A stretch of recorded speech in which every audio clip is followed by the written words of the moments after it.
Hi everyone, it's James here at Full Fat 4x4. Today I'm going to do something a little bit different than a walk around of a stock that's for sale.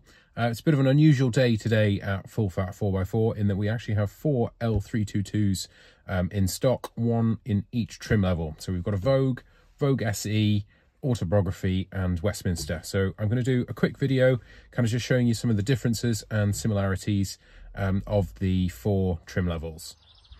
So just starting off in the Vogue. So one of the things you'll notice straight away about the Vogue is that you've got a non-perforated leather seat. So the front seats are just heated, but they're not heated and cooled. You also notice that it's a sort of fabric Morzine headlining.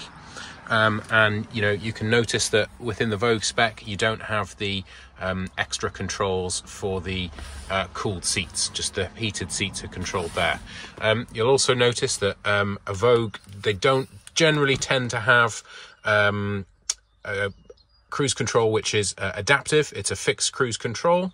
Other than that, you know, the kind of the standard features are pretty similar. So there's navigation, reversing camera, multi-zone air conditioning, 14-way adjustable seats, etc, etc, etc. So you'll also notice that this one has the standard rubber mats and a standard leather steering wheel. So, you know, hopefully some of the differences and similarities will become clear as we kind of go around the vehicles. So that's the Vogue. Nice car that in Galway green. Oh, look at that, another Galway green Range Rover. So this one is a Vogue SE. So this is in sand interior colour. And you'll probably be able to notice there's quite a different seat shape. This is also made of semi-aniline leather, and they call it a Style 3 seat. So basically the semi-aniline leather is softer, finer, and just altogether a bit more luxurious. Also notice that it has both heated and cooled seats, as you can denote by the additional control down there. This particular vehicle also has an adaptive cruise control, so these buttons control the distance between the vehicle in front of you.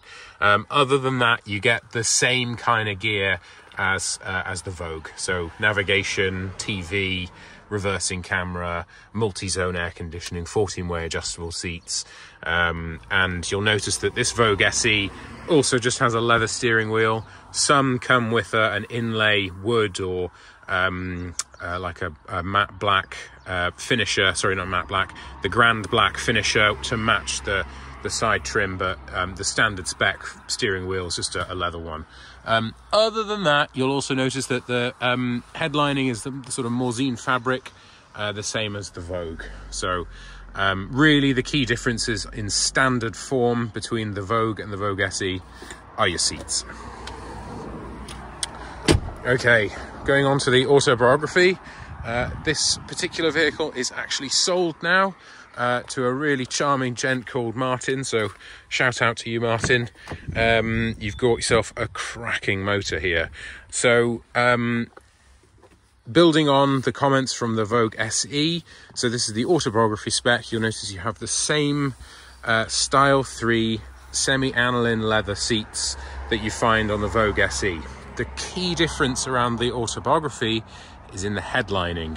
So in the head, with the Autobiography one, you get a leather headlining, which really is quite an opulent option. There are also these sun visors or vanity mirrors for the rear passengers, which have also got leather lining, and your sunshades have also got leather lining. Note that the steering wheel is just a plain leather steering wheel. And this particular vehicle has got, I think it's a Prussian blue maple trim finisher, but those were options that you could select for all different trim grades. This particular vehicle has got the adaptive cruise as well. I think most Autobiographies did have that. And then additionally, this one has a 360 camera system, so you get one on the mirror, and then you get cameras on the bumper as well. Can I find them? No, I can't. Oh yeah, here they are. That's the camera. You get one on each side, in addition to the rear reversing camera. And then generally a lot of the autobiographies came with deployable side steps. However, that was an option which could be spec'd for Vogue, Vogue SE or Westminster. Okay, so then moving over to the Westminster. The Westminster was the rundown model of the L322, and they've used the Westminster name again for the kind of rundown models of the L405. So thinking about this one, this now has the same Oxford leather which you find in the Vogue. However, the seat is perforated so that it is heated and cooled. Now, pretty much all the Westminsters, you get the same like finishes on the pedals as you do the Autobiography Range Rovers, and as standard you got the Autobiography wool carpet mats. This particular vehicle does not have adaptive cruise control, so it's a standard cruise control, and in terms of like similarities and differences, the Westminster that's spec'd here today is most similar to the Vogue, other than the seats being heated and cooled, and so on and so forth. So I hope that's helpful. I've not seen any other videos on YouTube which go through the similarities and differences of the different trim levels. So if you're looking for an L322, hopefully that gives you something to consider. Cheers.